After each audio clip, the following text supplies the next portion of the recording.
Chapter 4. Jonathan Harker's Journal, continued. I awoke in my own bed. If it be that I had not dreamt, the Count must have carried me here. I tried to satisfy myself on the subject, but could not arrive at any unquestionable result. To be sure, there were certain small evidences, such as that my clothes were folded and laid by in a manner which was not my habit. My watch was still unwound, and I am rigorously accustomed to wind it the last thing before going to bed, and many such details. But these things are no proof, for they may have been evidences that my mind was not as usual, and from some cause or another I had certainly been much upset. I must watch for proof. Of one thing I am glad. If it was that the Count carried me here and undressed me, he must have been hurried in his task, for my pockets are intact. I am sure this diary would have been a mystery to him which he would not have brooked. He would have taken or destroyed it.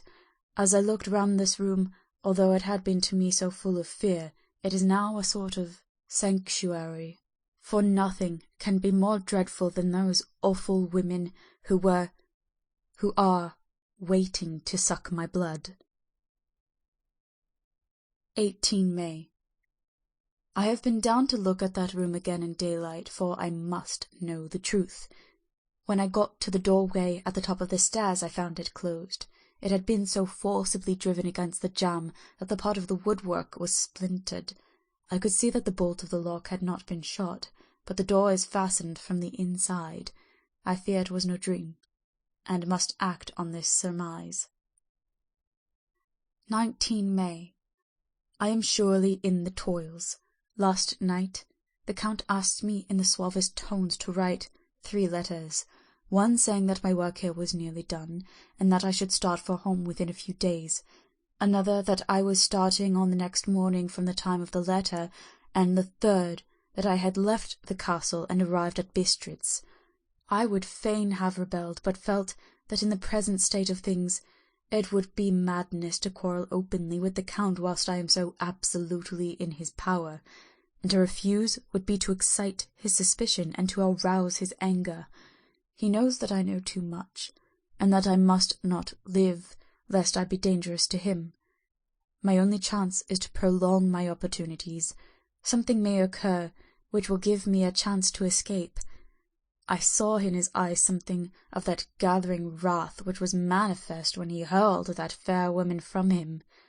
He explained to me that posts were few and uncertain, and that my writing now would ensure ease of mind to my friends, and he assured me with so much impressiveness that he would countermand the later letters, which would be held over at Bistritz until due time, in case chance would admit of my prolonging my stay, that to oppose him would have been to create a new suspicion. I therefore pretended to fall in with his views, and asked him what dates I should put on the letters. He calculated a minute, and then said, the first should be June 12th, the second June 19th, and the third June 29th. I now know the span of my life. God help me. 28 May. There is a chance of escape, or at any rate of being able to send word home. A band of Zani have come to the castle and are encamped in the courtyard. These Zani are gypsies. I have notes of them in my book. They are peculiar to this part of the world, though, allied to the ordinary gypsies all the world over. There are thousands of them in Hungary and Transylvania, who are almost outside all law. They attach themselves, as a rule, to some great noble or boyar, and call themselves by his name. They are fearless and without religion, save my superstition, and they talk only their own varieties of Romani tongue. I shall write some letters home, and shall try to get them to have them posted. I have already spoken them through my window to begin acquaintanceship. They took their hats off and made obeisance and many signs, which, however, I could not understand any more than I could their spoken language. I have written the letters. Mina's is in shorthand, and I simply ask Mr. Hawkins to communicate with her. To her I have explained my situation, but without the horrors which I may only surmise. It would shock and frighten her to death were I to expose my heart to her. Should the letters not carry, then the Count shall not yet know my secret or the extent of my knowledge. I have given the letters. I threw them through the bars of my window with a gold piece, and made what signs I could to have them posted. The man who took them pressed them to his heart and bowed, and then put them in his cap. I could do no more. I stole back to the study and began to read. As the Count did not come in, I have written here. The Count has come. He sat down beside me and said in his smoothest voice as he opened 2 letters, "The Zani has given me these, of which, though I know not whence they come, I shall, of course, take care. See." He must have looked at it. "One is from you, and to my friend Peter Hawkins, the other." Here he caught sight of the strange symbols as he opened the envelope, and the dark look came into his face, and his eyes blazed wickedly. "The other is a vile thing, an outrage upon friendship and hospitality. It is not signed. Well, so it cannot matter to us." And he calmly held letter and envelope in the flame of the lamp till they were consumed. Then he went on. "The letter to Hawkins, that I shall, of course, send on, since it is yours. Your letters are sacred to me. Your pardon, my friend, that unknowingly I did break the seal. Will you not cover it again?" He held out the letter to me, and with a courteous bow handed me a clean envelope. I could only redirect it and hand it to him in silence. When he went out of the room, I could hear the key turn softly. A minute later I went over and tried it, and the door was locked. When, an hour or 2 after, the Count came quietly into the room, his coming awakened me, for I had gone to sleep on the sofa. He was very courteous and very cheery in his manner, and seeing that I had been sleeping, he said, "So, my friend, you are tired. Get to bed. There is the surest rest. I may not have the pleasure to talk tonight, since there are many labours to me, but you will sleep, I pray." I passed to my room and went to bed, and, strange to say, slept without dreaming. Despair has its own calms. 31 May. This morning when I woke, I thought I would provide myself with some paper and envelopes from my bag and keep them in my pocket, so that I might write in case I should get an opportunity. But again a surprise, again a shock. Every scrap of paper was gone, and with it all my notes, my memoranda relating to railways and travel, my letter of credit, in fact, all that might be useful to me were I once outside the castle. I sat and pondered a while, and then some thought occurred to me, and I made search of my portmanteau, and in the wardrobe where I had placed my clothes. The suit in which I had travelled was gone, and also my overcoat and rug. I could find no trace of them anywhere. This looked like some new scheme of villainy. 17 June.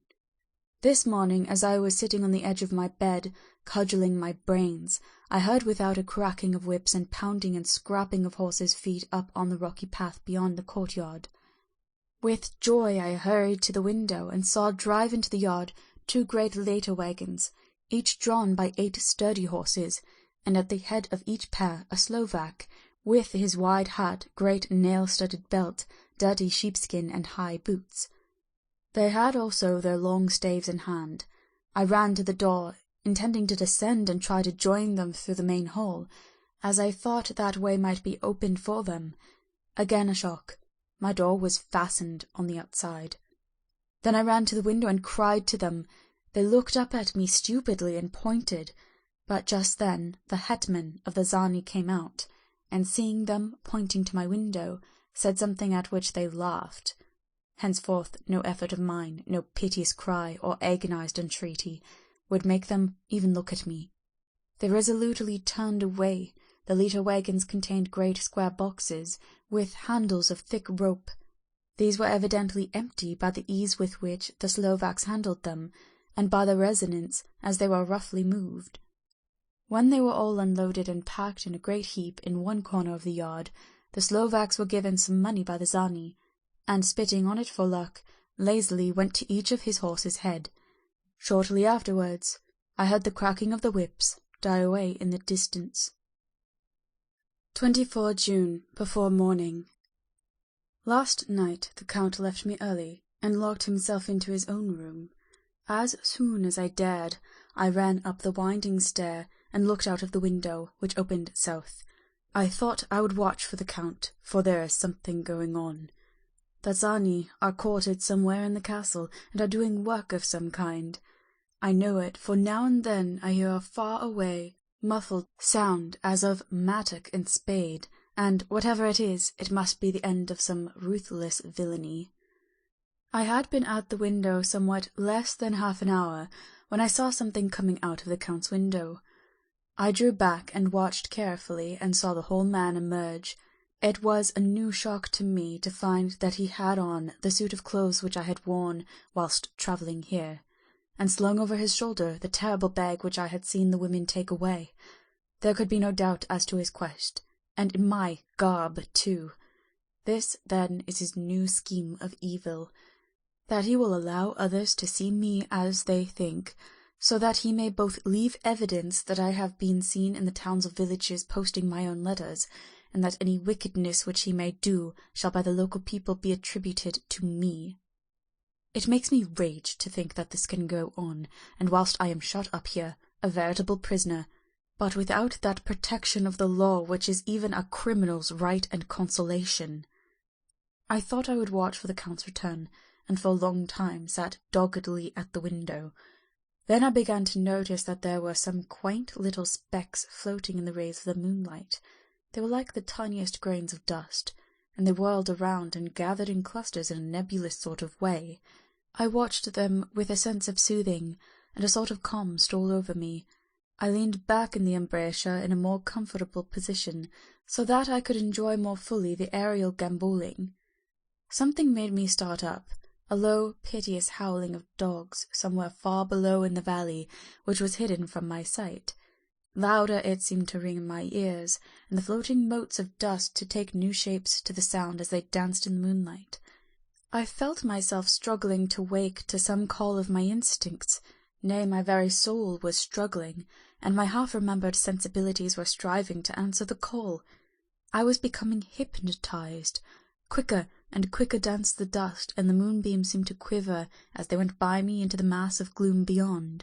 More and more they gathered till they seemed to take dim phantom shapes. And then I started, broad awake and in full possession of my senses, and ran screaming from the place. The phantom shapes which were becoming gradually materialized from the moonbeams were those of the 3 ghostly women to whom I was doomed. I fled. I felt somewhat safer in my own room, where there was no moonlight, and where the lamp was burning brightly. When a couple of hours had passed, I heard something stirring in the Count's room, something like a sharp wail quickly suppressed, and then there was silence, deep, awful silence, which chilled me. With a beating heart, I tried the door, but I was locked in my prison, and could do nothing. I sat down and simply cried. As I sat, I heard a sound in the courtyard without, the agonized cry of a woman. I rushed to the window, and throwing it up, peered out between the bars. There, indeed, was a woman with dishevelled hair, holding her hands over her heart as one distressed with running. She was leaning against a corner of the gateway. When she saw my face at the window, she threw herself forward and shouted in a voice laden with menace, "Monster, give me my child!" She threw herself on her knees, and raising up her hands, cried the same words in tones which wrung my heart. Then she tore her hair and beat her breast, and abandoned herself to all the violences of extravagant emotion. Finally she threw herself forward, and, though I could not see her, I could hear the beating of her naked hands against the door. Somewhere high overhead, probably in the tower, I heard the voice of the Count calling in his harsh metallic whisper. His call seemed to be answered from far and wide by the howling of wolves.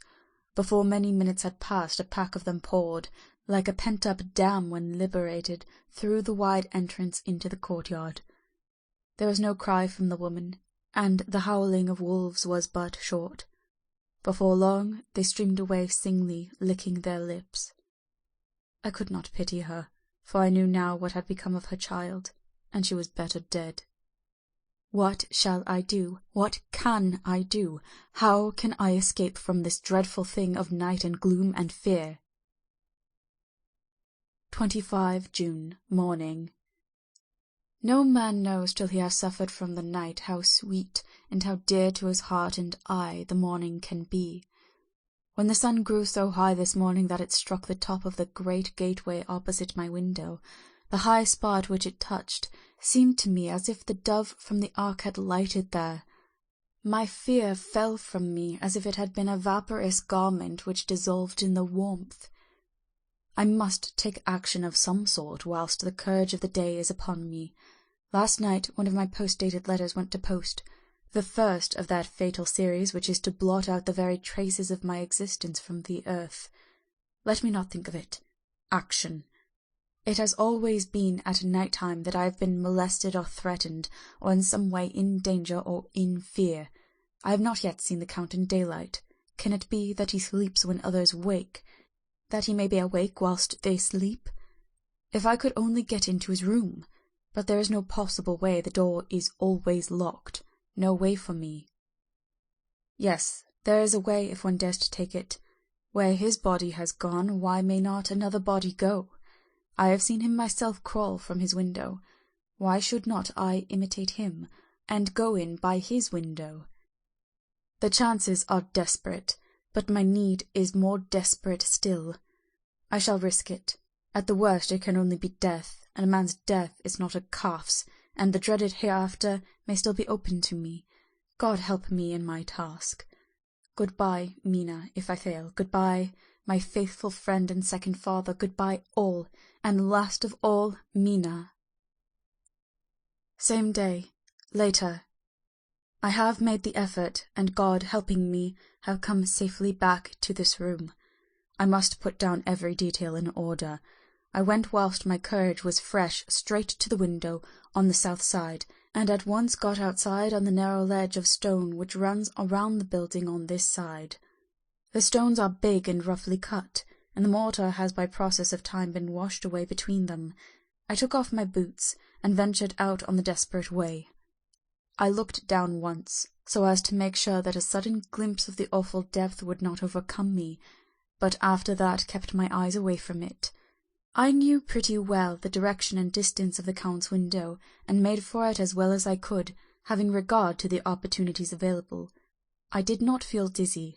I suppose I was too excited, and the time seemed ridiculously short till I found myself standing on the window-sill and trying to raise up the sash. I was filled with agitation, however, when I bent down and slid feet foremost in through the window. Then I looked around for the Count, but, with surprise and gladness, made a discovery. The room was empty. It was barely furnished with odd things, which seemed to have never been used. The furniture was something the same style as that in the south rooms, and was covered with dust. I looked for the key, but it was not in the lock, and I could not find it anywhere. The only thing I found was a great heap of gold in one corner. Gold of all kinds, Roman and British and Austrian and Hungarian and Greek and Turkish money, covered with a film of dust, as though it had lain long in the ground. None of it that I noticed was less than 300 years old. There were also chains and ornaments, some jewelled, but all of them old and stained. At one corner of the room was a heavy door. I tried it, for since I could not find the key of the room, or the key of the outer door, which was the main object of my search, I must make further examination, or all my efforts would be in vain. It was open, and led through a stone passage to a circular stairway, which went steeply down.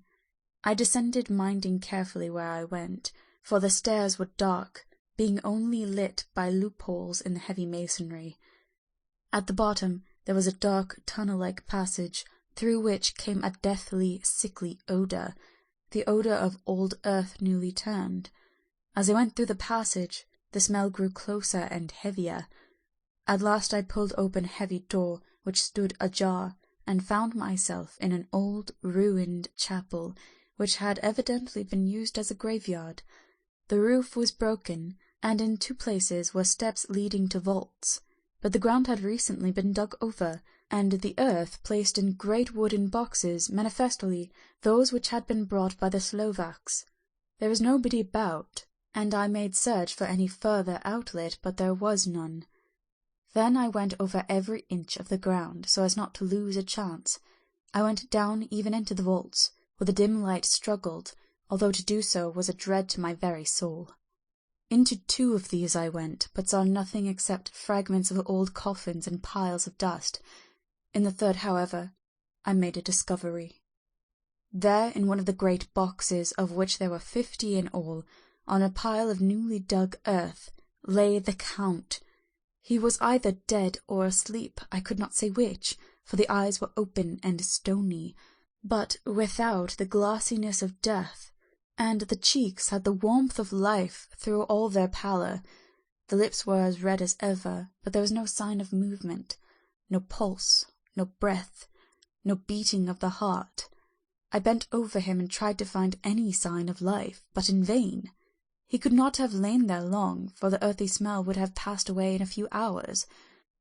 By the side of the box was its cover, pierced with holes here and there, and I thought he might have the keys on him, but when I went to search I saw the dead eyes, and in them, dead though they were, such a look of hate, though unconscious of me or my presence, that I fled from the place, and leaving the Count's room by the window, crawled up again the castle wall. Regaining my room, I threw myself panting upon the bed and tried to think. 29 June. Today is the date of my last letter, and the Count has taken steps to prove that it was genuine, for again I saw him leave the castle by the same window, and in my clothes. As he went down the wall lizard fashion, I wished I had a gun or some lethal weapon that I might destroy him, but I fear that no weapon wrought alone by man's hand would have any effect on him. I dared not wait to see him return, for I feared to see those weird sisters. I came back to the library and read there till I fell asleep. I was awakened by the Count, who looked at me as grimly as a man can look as he said, "Tomorrow, my friend, we must part. You return to your beautiful England, I to some work which may have such an end that we may never meet. Your letter home has been dispatched. Tomorrow I shall not be here, but all shall be ready for your journey. In the morning come Pasgani, who have some labours of their own here, and also come some Slovaks. When they have gone, my carriage shall come for you, and shall bear you to the Borgo Pass to meet the diligence from Bukovina to Bistritz. But I am in hope that I shall see more of you at Castle Dracula." I suspected him, and determined to test his sincerity. Sincerity! It seemed like a profanation of the word to write it in connection with such a monster, so asked him point blank, "Why may I not go tonight?" "Because, dear sir, my coachman and horses are away on a mission." "But I would walk with pleasure. I want to get away at once." He smiled, such a soft, smooth, diabolical smile that I knew there was some trick behind his smoothness. He said, "And your baggage?" "I do not care about it. I can send for it some other time." The Count stood up and said, with a sweet courtesy which made me rub my eyes, it seemed so real, "You English have a saying which is close to my heart, for its spirit is that which rules our boyars. Welcome the coming, speed the parting guest. Come with me, my dear young friend. Not an hour shall you wait in my house against your will, though sad am I at your going, and that you so suddenly desire it. Come." With a stately gravity he, with the lamp, preceded me down the stairs and along the hall. Suddenly he stopped. "Hark!" Close at hand came the howling of many wolves. It was almost as if the sound sprang up at the rising of his hand, just as the music of a great orchestra seems to leap under the baton of the conductor. After a pause of a moment, he proceeded in his stately way to the door, drew back the ponderous bolts, unhooked the heavy chains, and began to draw it open. To my intense astonishment, I saw that it was unlocked. Suspiciously I looked all around, but could see no key of any kind. As the door began to open, the howling of the wolves without grew louder and angrier. Their red jaws with champing teeth and their blunt-clawed feet as they leapt came in through the opening door. I knew then that to struggle at the moment against the Count was useless. With such allies as these at his command, I could do nothing.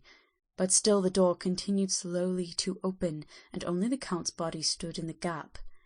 Suddenly it struck me that this might be the moment and means of my doom. I was to be given to the wolves, and at my own instigation. There was a diabolical wickedness in the idea great enough for the Count, and as a last chance I cried out, "Shut the door, I shall wait until morning," and covered my face with my hands to hide my tears of bitter disappointment. With one sweep of his powerful arm, the Count threw the door shut, and the great bolts clanged and echoed through the hall as they shot back into their places. In silence, we returned to the library, and after a minute or two, I went to my own room.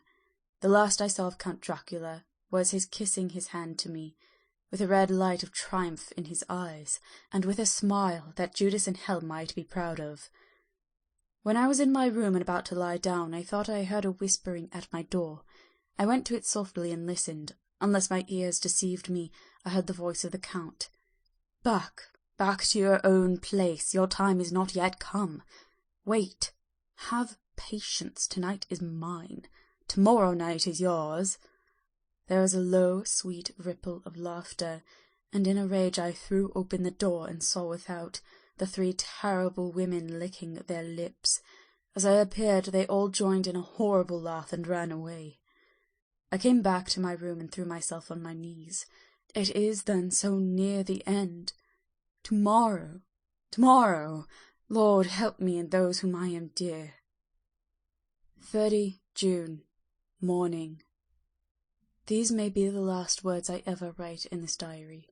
I slept till just before dawn, and when I woke I threw myself on my knees, for I determined that if death came, he should find me ready.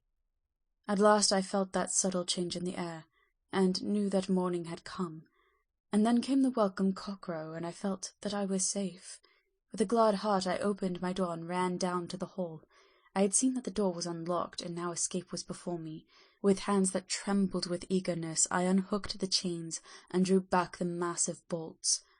But the door would not move. Despair seized me. I pulled and pulled at the door, and it shook it till, massive as it was, it rattled in its casement. I could see the bolt shot. It had been locked after I left the Count. Then a wild desire took me to obtain that key at any risk, and I determined then and there to scale the wall again and gain the Count's room. He might kill me, but death now seemed the happier choice of evils. Without a pause I rushed up to the east window and scrambled down the wall, as before, into the Count's room. It was empty, but that was as I expected. I could not see a key anywhere, but the heap of gold remained. I went through the door in the corner and down the winding stair and along the dark passage to the old chapel. I knew now well enough where to find the monster I sought.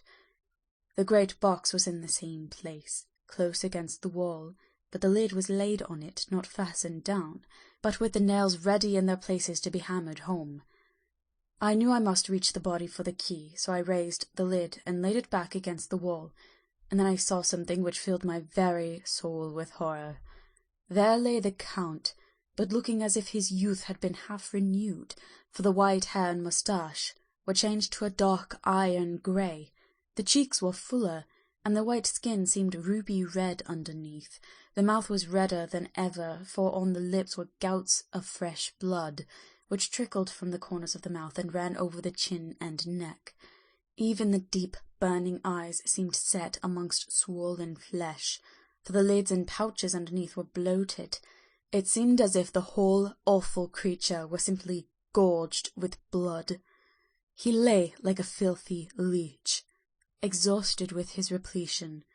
I shuddered as I bent over to touch him, and every sense in me revolted at the contact, but I had to search or I was lost. The coming night might see my own body a banquet in a similar way to those horrid 3. I felt all over the body, but no sign could I find of the key. Then I stopped and looked at the Count. There was a mocking smile on the bloated face which seemed to drive me mad. This was the being I was helping to transfer to London, where perhaps for centuries to come he might amongst its teeming millions satiate his lust for blood, and create a new and ever-widening circle of semi-demons to batten on the helpless. The very thought of it drove me mad. A terrible desire came upon me to rid the world of such a monster. There was no lethal weapon at hand, but I seized a shovel, which the workmen had been using to fill the cases, and lifting it high, struck with the edge downward at the hateful face. But as I did so the head turned, and the eyes fell full upon me, with all their blaze of basilisk horror. The sight seemed to paralyze me, and the shovel turned in my hand and glanced from the face, merely making a deep gash above the forehead. The shovel fell from my hand across the box, and as I pulled it away the flange of blade caught the edge of the lid, which fell over again and hid the horrid thing from my sight. The last glimpse I had was of the bloated face, blood-stained and fixed with a grin of malice which would have held its own in the nethermost hell. I thought and thought what should be my next move, but my brain seemed on fire, and I waited with a despairing feeling growing over me. As I waited, I heard in the distance a gypsy song sung by merry voices coming closer, and through their song the rolling heavy wheels and the cracking of whips. The Zgani and the Slovaks of whom the Count had spoken were coming. With a last look around and at the box which contained the vile body, I ran from the place and gained the Count's room, determined to rush out at the moment the door should be opened. With strained ears, I listened and heard downstairs the grinding of the key in the great lock, and the falling back of the heavy door. There must have been some other means of entry, or someone had a key for one of the locked doors. Then there came the sound of many feet tramping, and dying away in some passage which sent up a clanging echo. I turned to run down again towards the vault, where I might find the new entrance, but at the moment there seemed to come a violent puff of wind, and the door to the winding stair blew to with a shock that set the dust from the lintels flying. When I ran to push it open, I found that it was hopelessly fast. I was again a prisoner, and the net of doom was closing around me more closely. As I write, there is in the passage below a sound of many tramping feet, and the crash of weights being set down heavily, doubtless the boxes with their freight of earth. There is a sound of hammering. It is the box being nailed down. Now I can hear the heavy feet tramping again along the hall, with many other idle feet coming behind them. The door is shut, and the chains rattle. There is a grinding of the key in the lock. I can hear the key withdraw. Then another door opens and shuts. I hear the creaking of lock and bolt. Hark! In the courtyard and down the rocky way, the roll of heavy wheels, the crack of whips, and the course of the Zgani as they pass into the distance. I am alone in the castle with those awful women. For Mina is a woman, and there is naught in common. They are devils of the pit. I shall not remain alone with them. I shall try to scale the castle wall farther than I have yet attempted. I shall take some of the gold with me, lest I want it later. I may find a way from this dreadful place. And then away for home.